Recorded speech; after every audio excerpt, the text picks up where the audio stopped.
I want you all to imagine that you're swimming in a coral reef. Surrounding you is beautiful life. Majestic creatures are swirling in color all around you. Glorious fish are swimming everywhere.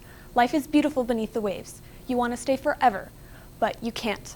Partially because you can't breathe underwater, but also because about 20% of the world's corals are completely dead, 40% are on the brink of collapse, and the rest are rapidly fading. In my audience analysis survey, 93% of you stated that you believe coral reefs are important. 3/4 of your dream travel destinations were in tropical places full of coral reefs, but all of the reefs are dying. Without coral reefs, there would be a huge imbalance of dangerous chemicals in the water that could kill or infect all sea creatures, therefore limiting or completely stopping the production of seafood. I very much care about the lives and conservation of coral reefs, and I have done many hours of research on many different scientific studies in order to deliver this speech. What I want you all to take away from my time today is that there are many important coral reefs that are being killed, and there are ways that they can be protected. Today, we are going to cover why coral reefs are important, how we and nature are damaging coral reefs, and how coral reefs can be protected. To start us off, let's talk about coral reefs and why they are important.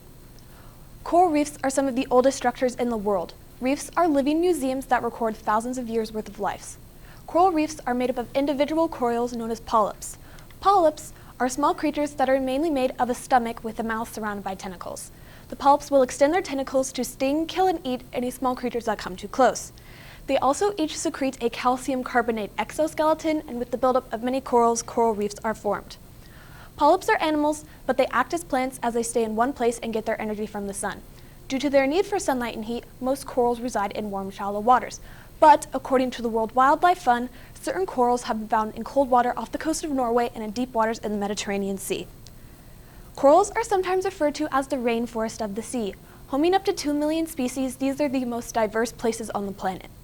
Coral reefs home 25% of ocean life, but they only take up 0.1% of the ocean's area. That's incredible. Let's look at that in a more visual way.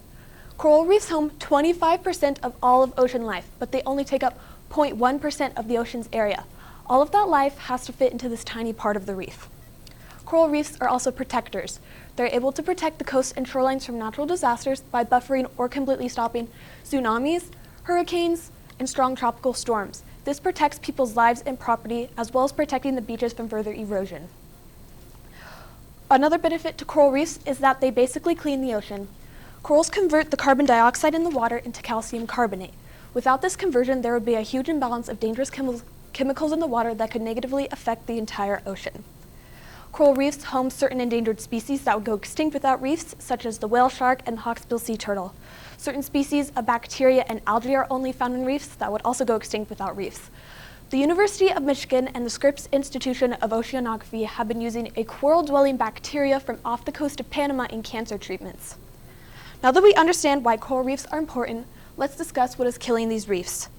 Nature, tourism, and businesses all take a part in damaging reefs. Nature itself is a very damaging component. Hurricanes or strong tropical storms can uproot coral and sweep them away. This can also cause creatures to lose their habitat.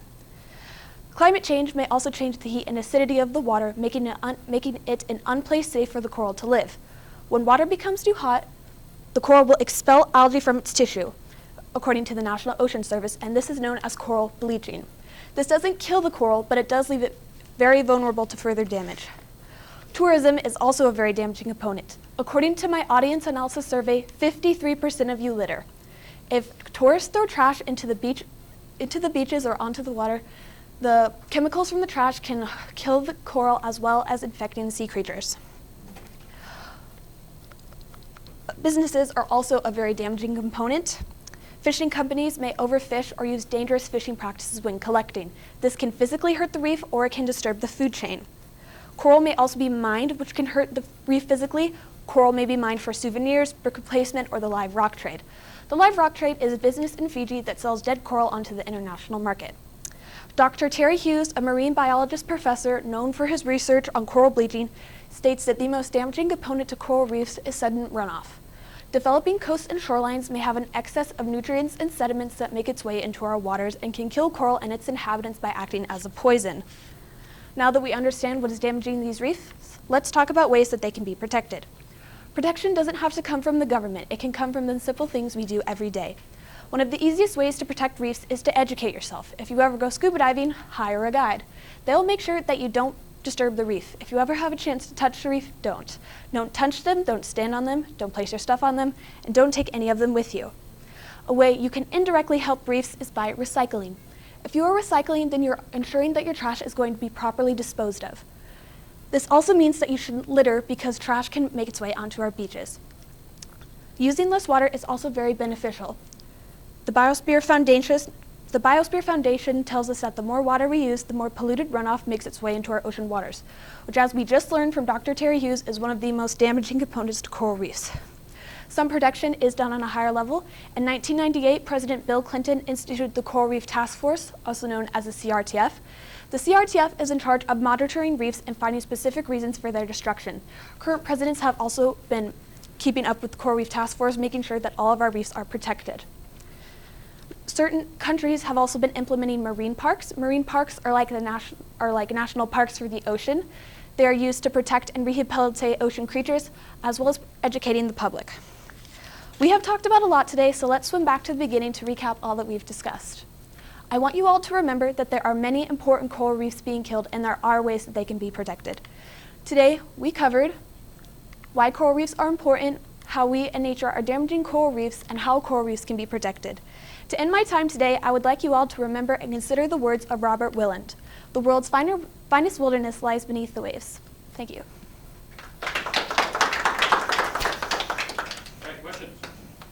Are you planning to have a career in this field? Maybe not specifically, but I am very interested in marine biology. So possibly, but not for sure.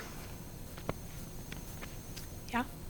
Which do you think have a greater effect on damaging coral reefs, nature or human? Human mainly, because nature, it's always been a component in reefs, but as soon as humans started developing, they've really started to die, especially in the past years with more technology and city outgrowth.